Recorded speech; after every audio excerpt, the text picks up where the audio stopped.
There goes the neighborhood.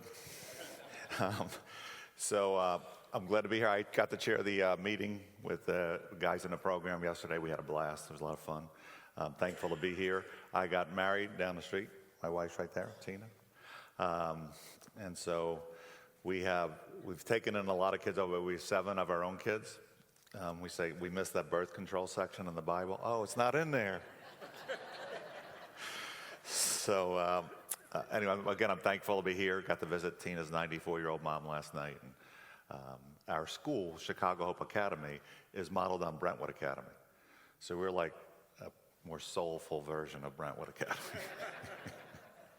And I was going to fly back tomorrow afternoon, but we're in the state semifinal in football, so I'm going back for the game. We're 11-1, and so we're playing at home. That's cool. Nothing about football. It's not about football. I played college football and then rugby for 10 years, but it's about building boys. And when it's done right, it's beautiful, right? Building boys to men, unapologetically Christian school. So we're not, with everything that's going on in Chicago, I mean, they call our neighborhood Chirac. Last year, there were 4,000, in Chicago, 4,000 shot and 790 killed in Chicago in peacetime United States. Did you guys know that? 4,000 shot, 790 dead. And the police are not the problem. Right? I want to tell you that right now. They've been great with us and really helpful, and we do a lot of programs with them. So, but I did share the meeting. I'm an alcoholic and an addict, and you stole my thunder, so whoever you pastor. So anyway, I gotta get a better wardrobe like you. We were allowed to bust each other. So I was in New York City where I met Daryl, and I was playing rugby for Old Blue. One of the gentlemen who works with Daryl was a South African, and I met him last night. And when he mentioned South Africa, they just won the World Cup in rugby. We just connected intensely.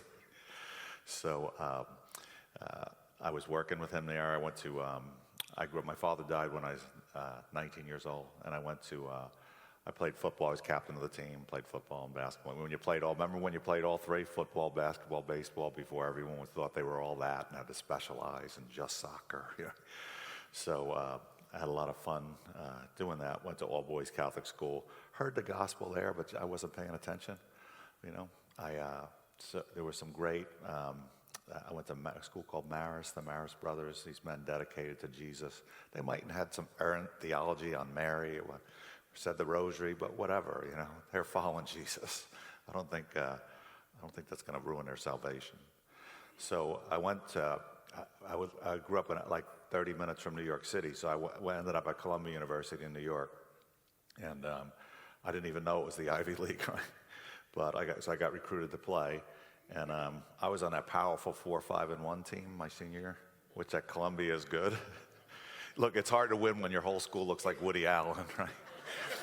I talk to my friends that go to places like Ohio State, Wisconsin. I go, Columbia University, there was like a school there, and we had classes. The 2 years behind me in the graduating class was George Stephanopoulos, who was Clinton's chief of staff, Good Morning America, the governor of New Jersey, McGreevey, who left his wife for a guy, which at Columbia is like heroic, and it's so woke. It's the most woke school. And then Governor Patterson, the blind African-American governor who replaced Eliot Spitzer in New York, and then President Obama. So I got high with the president. You know, he had a good answer to that when they asked him when he was running about drugs. He said, President Obama said, when I was young and stupid, I was young and stupid. It's a good answer, right? And then that ended it. So then he went to Harvard Law School, and he met his wife, Michelle, who wasn't playing. She's old school, you know, hard-working thing. So I'm not making any political commentary on this. I'm just stating some facts. So he did come to the school the morning of the Romney election and played ball. So it was good for the kids. And the security sniffed the building. You know, the dog sniffed the building, and they had everybody. So, but you know, the next day you got to go to work, right? So. When I was with Daryl, I was actually with Daryl when I met my wife at BJ's house in New York City. So I met BJ Weber.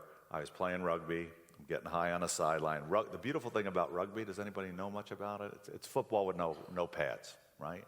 Rugby came first, in the town of Rugby, England, in a soccer match 100 years ago. A guy was angry. He picked up the ball and ran right into the goalie, and it was in the town of Rugby, England. That's how it started. And American football came after that. So in rugby, you can't throw forward. It's the same as football. Try to score over the guy. Their 15 guys are trying to stop you, but you have no helmet or shoulder pads, right? So after college football, wasn't good enough to make the NFL, so I picked up I'm running into people since I'm 9 years old in the fall, so I got to still run into people, right, as an adult. So I meet the rugby-playing pastor, B.J. Weber, in New York City, and he's thrown out of the game. In rugby, you play the first game, and if there's more guys, they play a second game, and if there's more, they play a third game. And the home team hosts the visiting team, mandatory to feed the visiting team and fellowship with them, so, which is without the alcohol, the drugs, and the booze, it's a beautiful thing, right? But so I had played my game. I'm on the sideline drinking and getting high, and I'm in Columbia. I just out of Columbia University business, undergrad business, and one of the players is thrown out of the game for fighting, and it was Reverend B.J. Weber. So he's like my kind of pastor, right? So I offered him to get high on the sideline. He turned it down. He gave me a card. He had a card, Lamb's Church, 130 West 44th Street. So hungover, like it was a dare, I went to church. The first time I'd ever been in a not Catholic church, and it was, the music was rocking. And this would have been the 80s, and everybody's calling for a fair catch when they sing, and I'm like, whoa. And they were serious about it. But after it, everybody ate. The homeless people, the people in suits, and their kids are running around, and it was just a beautiful thing. It was like church, what it all was. So I started to go there. It was the beginning of AIDS, and where I'm going with this, in James 1:22, James says, do not merely listen to the word and so deceive yourselves, do what it says. I didn't understand the Jesus part, but I couldn't believe these guys. It was the beginning of the AIDS crisis, and they had 2 rooms with bunk beds with about 40 guys in there dying of AIDS. Looked like Auschwitz in the Holocaust. These guys were shriveling up, and nobody knew what it was yet. And I'm with BJ, Denny Rule, whose son was running around then. Matt, he's now head football coach at Nebraska. I mean, he was a little kid at the Lambs at that time. Mike DiDorano, a couple guys in Derry. And I'm changing the diapers of guys who are dying. We didn't have gloves on or anything. We just didn't. But it was a Jesus people, down and dirty, serving those who were broken and about to die. And in those days, you died in a year. Now they have a lot of ways to heal you and cure you. Magic Johnson, it's a lot better now. So I couldn't get past what these guys were doing. They're college graduates, sharp people. They didn't have to be doing the diapers of a guy dying of AIDS. They were really into this Jesus thing, right? So I didn't know it. I didn't understand it, but I could not. There's a tightrope. It says when you give quietly so your left hand doesn't know what your right hand is doing. But it also says, let your light so shine before men so that they will see your good works and glorify the Father. So I'm on a tightrope, right? So, but these men were just serving Jesus. So they invited me to the presidential prayer breakfast, which is a big deal in Washington. The congressmen, and it's inevitably the Republican, Democrat, a lot of them speak at the prayer breakfast, what tight friendships they have in Christ. So we always see the Republicans and the Democrats hate each other, but there are a lot of wonderfully tight friendships behind the scenes. And I mean, Mother Teresa's spoken at this, it's a big deal. So I get invited by BJ, and when we get there, I say, give me my ticket, I'll meet you there. And I go out to drinking, which is, I'm not an alcoholic, I just don't know anybody in a city, and first thing I do is go out drinking. So it's pretty clear now. So I'm in the bar, fight breaks out in the bar, the bouncers are beating up some kid, he stole a purse, some long-haired kid. So after 10 drinks, I'm Spider-Man. So I hit that bouncer, the next guy breaks a Heineken bottle, goes for my face, puts it, so I got the Heineken bottle embedded in my hand, hit him with a beer mug. And I saw Clint Eastwood do this in a movie. I grabbed the chandelier. It was like a TGI Fridays type bar. So when Clint does that, well, it doesn't hold you. So I have a chandelier on my chest, 2 bouncers in an ambulance. I'm handcuffed, $100,000 bail, assault with intent to maim, battery, malicious destruction of property. And that is the opening scene of the movie, Hardball. I wrote a book and I made a movie of it. So anyway, BJ, Brad Curl, and Pat Ruane. BJ finds too well. I got a $100,000 bail, and if you've bailed anyone out, that means you need $10,000 cash, which you could lose if the guy doesn't go back, right? So they bail me out with $10,000, and I pray to receive Christ outside of the Prince George's County Jail in Maryland. And Brad said, "I remember, you remind me of Paul." And I said, "Paul who?" He met St. Paul, right? So, and then I get back to New York, and an old drinking buddy of mine called me up, Dave V, still a friend, and said, "Hey, let's get together." And I said, "I can't. I'm not going out partying with you." He goes, "No, meet me 79th Street in Lexington." So I go to meet him, thinking he's taking me to a bar, and he had just gotten sober. It was an AA meeting. So I prayed to receive Christ in Maryland. 5 hours later in New York City, I ended up in an AA meeting. Neither of these people knew each other. So if that's not God, I think that's God. And I didn't go to a treatment center. I just went to a lot of meetings, still go to a lot of meetings, went to a meeting last night. And it's a good thing. And it's not about, if you guys know anything about the 12 steps, we realize we're powerless over alcohol. Our lives have become, we came to believe that a power greater than ourselves could restore us. We made a decision to turn our will and our life over the care of God as we understood it. 7 of the steps say God. It's very little to do with alcohol, drugs. It's a God program, or the origins of it. And so at Chicago Hope Academy, the high school, first period at Brentwood Academy, we do a lot of things at Brentwood that is called discipleship group. It's the equivalent of homeroom, and it's run like an AA meeting. So you talk about your stuff, and a lot of things come out in those meetings. So I'm a new believer. I'm in New York. Meet Daryl, and my wife was trading. She went to the University of Tennessee and then Minnesota to trade, and then was in New York City trading a British pound for J.P. Morgan. So marry someone smarter than yourself. So we met. Daryl was there the day we met, and when we got married here in Brentwood at Brentwood Methodist, and we had a rugby game scheduled, so we played down here. I got married at noon, played rugby at noon, got married at 7. I had a black eye. My best man broke his ribs. But we wanted to keep the guys busy in the afternoon. So we moved to Chicago, and people say, "Oh, you had a ministry, you had a passion for ministry, for the inner city." And this is 1988, right? So we moved to Chicago as newlyweds, and by mistake, moved 1 block from the worst housing project in America, Cabrini Green. We had a rehab brownstone. It was half the price in New York, and I said, "Just take it." We had a weekend because we had to work on Monday.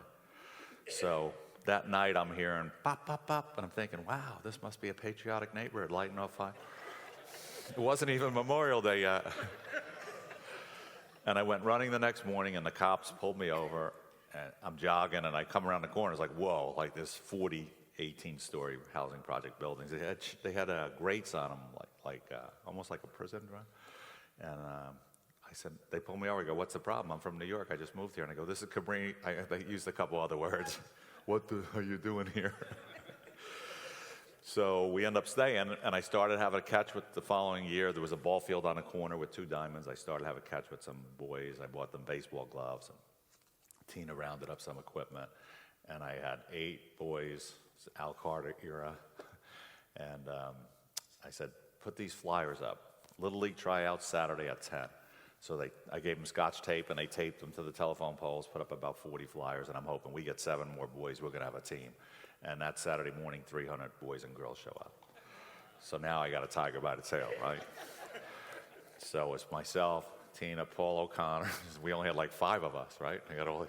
So a lot of you, if you're over 50, probably grew up playing Little League baseball, right? So I got like 30 long stem rose boxes, and I put a baseball bat in them, and I sent them out that week to anybody I knew who liked baseball or was a Christian who cared about kids, and I signed a Batman. So everybody shows up. That's kind of a curious invite. Come to a thing after work at the local health club, sign Batman. We had pizza and soda, and so I said, "I need you to sponsor these teams. It's $1,500, not a ton of money, but I need you to also coach it. You can't just give me money. You got to coach it." So they go, "Well, where is it?" And I'm like, "Here it is." Over there. that place you read about. So, but everybody did it. And the senior guys made their young guys do it. Northern Trust, Merrill Lynch, Morgan Stanley, so they're sponsoring these teams, and giving 3 or 4 of their young people are coaching it. And we end up becoming the biggest black Little League in America. It grew. At one point, we moved it to the west side when they knocked Cabrini Green down. And so we had 64 teams, about 900 kids, and nothing to do with baseball. Every game, all the coaches aren't believers. Chicago is a big Catholic town, Irish Catholic, and they don't care what we say. They watch what we do, right? Let your light so shine before men. So you get a little eye roll during the prayer, and the umpires but everybody does it.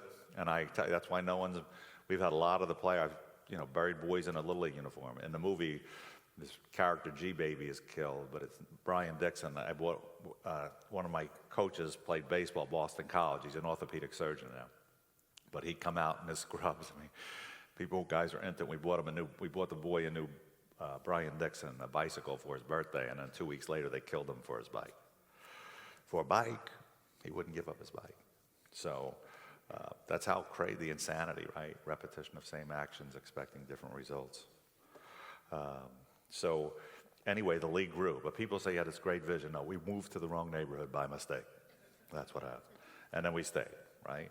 So, and I'm in business. I have a financial planning company, which I sold to National Financial Partners, and then we bought the school. Bible says, love God, love your neighbor. Half the money paid off my house, my mom's house. We saved some money for college, and the other half goes to my neighbor, right? Switched at a local Catholic school had shut. We bought it, and we opened with freshmen and sophomores. We're the only Christian, non-Catholic Christian high school in the city of Chicago. And there's 7 or 8 in the suburbs, and they cost $20,000 a year. So I ask people, should Christian schools be only for, I'll ask you, should Christian schools be only for rich kids? Should they be racially segregated? But what do they look like in America? They're $20,000 a year. I mean, a scholarship, the kid who runs a 4.5 and can dunk, but it's generally for rich kids. So we had, how do you fund that? How do you fund something which costs a lot of money and the kids can't pay much and they all pay? Everybody pays. It's like I learned at Welcome Home Ministries last night that everybody pays, right? So if someone in here drops $10 million on you, make everybody still pay. You got to pay. So even though you pay what you can, and when it's snowing in January in Chicago and grandma's paying $200 a month, he's going to school. You're going, right? You got to own it. And so nothing's free. Nothing great is free. So we opened up Chicago Hope, and now it's year 19, 300 kids. We're high school only, big kids, big problems. The little kids are cute and adorable. 14 and 15-year-old, man, he could light you up, right? So in the video was Wyatt Baker. He was Columbia University's all-Ivy heavyweight wrestler. We have more male teachers than females, and we have some big bad dudes on staff. And these kids know, just don't test us. Don't. So our dean for many, many years, Antoine Johnson, 6'8", 275, African-American guy, played basketball in Europe, and he's been all over the world. He speaks some Israeli dialects. He's a big, bad dude. And the boys need that, right?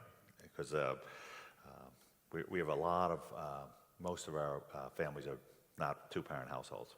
But now it's funny when you start getting kids into Brown, Columbia University, Stanford. We have a couple of kids at Vanderbilt here from Chicago Hope. Then all of a sudden the people with money, they're starting to look at your school. And people are very patronizing us because we're predominantly low-income minority school, but our best kids match up with the best kids at the finest schools. So that's been really good. So the school, in the beginning, more than half the school are players from the Little League. So we know them since they're 8 or 9 years old. So this is a long-term relationship, old school. And what we think the inner city needs is just a dose of normal, We're the only school that plays Friday night. Everybody else is afraid of the gang, so they play Saturday morning. And we play Friday night, lights on. When we score, the cops siren go. It's just a beautiful thing to see black, white, and Spanish. Now the school's probably a third Spanish. And then we got good at baseball, too. That's how it is. It's amazing. There's about 150 players in Major League Baseball from a tiny island called the Dominican Republic. And the Dominican guys swing at everything. You know why? because you can't walk off the island. That's what they say. So they say the best compliment, the best form of flattery is imitation. So if somebody tries to repeat what you do, and people come to Hope all the time and say, hey, how do we bring this to scale and start a bunch more? I'm like, let somebody else do that. I want to get this one right. Too many times people start school 2, 3, 4, 5, and then it gets watered down. The next generation, my son Isaiah, named after Isaiah 58, is the principal at Hope. My athletic director, Lafayette McGarry, who is just my other daughter's best man, he's the athletic director. We have several teachers at Hope that have graduated from Hope, then college, and come back. Because they've been telling the inner city kids forever, son, if you make it, you can get out. Well, the good guys got out. How's that working? You're not supposed to get out. You're supposed to come back if you're a believer. If you're not a believer, do whatever you want. Load up. But if you're a believer, in Matthew 6:19, he says, do not store up your treasures on earth where moth and rust corrupt and thieves break in and steal. Store up your treasures in heaven, for where your treasures are, there will your heart be also, right? This is a Jersey version. But it doesn't say if you feel called to do it, if you would like to do it. It says do not. And I think in America, we just load up. I mean, since we got married 35 years ago, I'm driving down here and I see on all these new fraternity houses, they're people's houses, I'm just kidding. That looks like Sigma Chi, guys. A couple lives in here and they only got 2 kids, they got 7 bedrooms en suite, right? And then going to church. I mean, sorry if I'm making anyone uncomfortable. Daryl's right over there, the envelope's on your table. So you're right, the art of the downsize. So we live in a neighborhood, right? We have a big brownstone there. We got a lot of kids. A lot of kids have stayed with us over the years, so we got plenty of room. But right? Jesus came down to earth. The Word was made flesh and dwelt amongst us. What happens? He drives around in a Porsche. No, he doesn't he doesn't have a white horse. He doesn't have anything. He's a carpenter, right? And then he takes the worst beating you could ever take. For us, the least we could do is downsize a little bit, right? So that's a little bit of the message. But in New York City, because the Chicago Little League went so well, we did it in East Harlem. And I'll wrap up with this story because it's incredible. So BJ's running. I remember we had Mayor Giuliani throughout the first pitch once. And so he leaves with the entourage, and now the games are being played. And for fun, I'm umpiring a game. And there's a big apartment buildings here, and they're shooting. It's like the 4 p.m. game. Across this building is shooting at that building, and we're here. So I'm with a bunch of guys from Avenue D House, the drug addicts there from the rehab, were the umpires for the Little League. It's cool. And the Wall Street guys would have a limo pick them up and drive them. It was just cool stuff, right? So we didn't become Christians or get sober to be miserable. We're supposed to have fun doing this, right? So they're shooting like this, and Shakur and Dwayne Bell, I don't know if you remember those guys. We come to the mound, they're umping, I'm umping first, they're umping home, and and they're arguing about what caliber of weapon it is they're shooting. We just kept playing. I mean, it's insane, right? So the Little League in Harlem became big too. Same thing, a bunch of Wall Street guys, and it was one of the key people was a friend of mine, Vinny, who I helped get sober. Cocaine addict, Wall Street guy. Mike Vrano was telling me the guy's story, can never show up for work on Friday, guy making serious money. And I said, well, Mike, unless he goes to treatment, don't talk to him. So he ends up going into rehab. And this is Vinny, big Italian guy from Brooklyn, played football at Cornell University. Big guy, funny as that, made my accent look mellow. So Vinny was one of the key people raising money. He was like happy to be alive, right? He reminded me of Scrooge after he saw the ghost, and the next morning, what day is it? It's nothing like a guy who gets sober and got a couple years rolling in there. So, and he's back on Wall Street making a fortune. So September, it was 2001, so I call up Vinny and say, hey, I'm going to be in New York, let's go to the Yankee game. It's September 7th. I'm on the phone with Vinny, 2001. I'm going to be in New York, let's go to the Yankee game. He goes, well, look, at 5 o'clock in one conference room, this is on Wall Street, I have a Bible study, and in the other conference room was an AA meeting. I'm like, Vinny, are you allowed to do that at work? On Wall Street, have AA meetings after work and Bible study? He said, Bobby, what do 800-pound gorillas eat? anything they want. I'm in charge. And then he says this, besides, half the trading desk is in AA. Because once you hit 30, you drink until 4 a.m. and going to work at 8, doesn't it? And then, so we were laughing about that. And he says this to me. I'll never forget it. And he always would have wise cracks like this. Hey, Bobby, when we get to heaven, can we take the money with us? He hangs up. So that Tuesday, I'm boarding a plane, September 11th. And they say, everybody get off the plane. We're literally boarding. And I go, ironically, I'm standing at the bar at the airport, and I see the second plane hit the tower. And I was supposed to be flying to New York. And so, and remember, the last thing Vinny said to me was, when we get to heaven, can we take the money with us? So I was supposed to chair the meeting on the 105th floor, Cantor Fitzgerald. So Vinny, his brother Andrew, everybody got killed. And the last thing he said to me, he was, on Friday he said, when we get to heaven, can we take the money? On Tuesday, he gets killed by an airplane, right, hitting his building while you're having coffee in New York City. So, and obviously you can't, right? Do not store up your treasures on earth, right? Because I guarantee, the only thing I guarantee everybody here is we're going to die, right? So you got to get this one right. And this ministry here, it's special for me with the guys yesterday, because the great thing about Narcotics Anonymous, Alcoholics Anonymous, is that everybody's in there, right? My group in Chicago, there's surgeons, and there's homeless guys, and there's Uber drivers, and nobody's better than anybody else, right? We're all addicts. So I just want to encourage you that this ministry, we need 100 of those houses, really. So, but I like the way you're doing it one at a time, being careful, like not trying to incur too much debt, right? Because I've done that and it could hurt. But so if you pray for Chicago Hope tomorrow at 1 o'clock. I mean, Saturday at 1. Saturday at 1 o'clock is the game. And really, I urge you guys to like, if you're supporting this ministry, bring some other people and double down. 100,000 Americans OD'd and died last year. 100,000 dead, and they're rich kids from places like Brentwood and poor inner city Chicago, East Nashville people. It doesn't, what's that saying I said?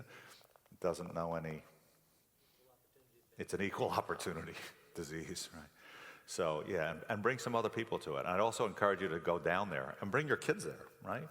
That's been a big thing with my kid. Last thing I'm going to tell you, Pastor Wayne Gordon, Lawndale Community Church, told me this about raising kids, or for a lot of you people, grandkids. They have to know they're part of something bigger than themselves, right? And they need to know they're your most important kid, but not the only important kid. So you need to come down with your teenagers and stop down at the mission. See, hey, this is what mom and dad give $500 a month to, right? And the kids go down there and see it, and your kids will grow up to be stronger in their faith, right? So anyway, stay encouraged. Thanks for putting up with me. And I hope you guys will support this ministry and double down on it. Thanks.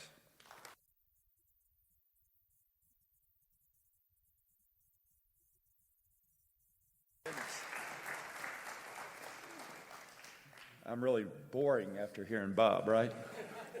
Goodness gracious. Thank you, Bob. That was a blessing to all of us. And, you tell me your faith with your words, I'll show you my faith with my works, right? We need to be about works, walking in good works. Good morning, ladies and gentlemen. My name is Kurt Cohen. I'm a utility contractor here in Nashville, Tennessee. I'm also a board member on Welcome Home Ministries. I've